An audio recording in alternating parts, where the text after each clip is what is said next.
ये कहानी है जंगल में रहने वाले एक ठग की दो बेटियों की, जो जंगल से गुजरने वाले मुसाफिरों को छल कपट से लूटकर उनका कत्ल कर देती। पर फिर एक दिन एक ऐसा मुसाफिर आया जिससे उन सब की जिंदगी बदल गई।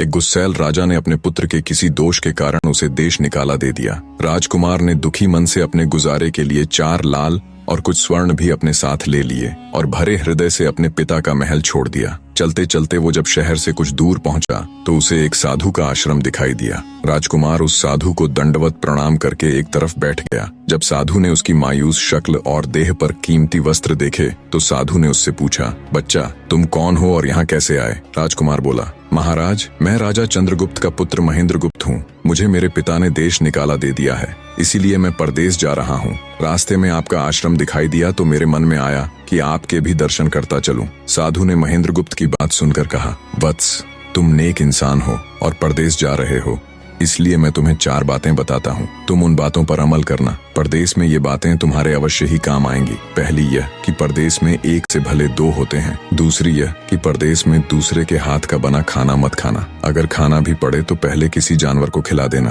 तीसरी बात यह कि परदेश में किसी दूसरे की बिछाई हुई चारपाई पर मत सोना। अगर सोना भी हो तो पहले बिस्तर को अच्छी तरह झाड़ लेना। चौथी बात यह कि यदि कहीं शत्रुओं के फंदे में फंस जाओ तो जहाँ तक हो सके नरमी और ज्ञान की बातें सुनाकर अपना उद्देश्य प्राप्त करना। साधु ने कहा, मेरी ये 4 बातें हमेशा याद रखना। साधु की बातें सुन साधु को प्रणाम कर राजकुमार परदेश चल पड़ा। जब चलते चलते बहुत दिन बीत गए तो वह एक जंगल में पहुंचा। वहां उसने देखा कि एक चील एक कछुए के बच्चे को लेकर उड़ी जा रही है। संयोगवश बच्चा उस चील के पंजे से निकलकर गिर गया। महेंद्रगुप्त ने कछुए के तड़पते हुए बच्चे को देखा तो उसे बड़ी दया आई। उसने मन में सोचा कि इस बच्चे को पालना चाहिए। इस बच्चे को पालने से 2 बातें होंगी। पहली तो यह कि इस बच्चे के प्राण बच जाएंगे और दूसरी यह कि साधु द्वारा कही गई पहली बात भी पूरी हो जाएगी कि सफर में एक से भले 2 होते हैं और इससे बातें करते हुए दिन भी आसानी से बीतेंगे। यह सब सोचकर महेंद्रगुप्त ने बच्चे को अपने साथ ले लिया। अब सफर में उसके साथ वह कछुए का बच्चा भी हो लिया। कुछ दिन के सफर के बाद राजकुमार को एक अच्छा सा स्थान दिखाई पड़ा।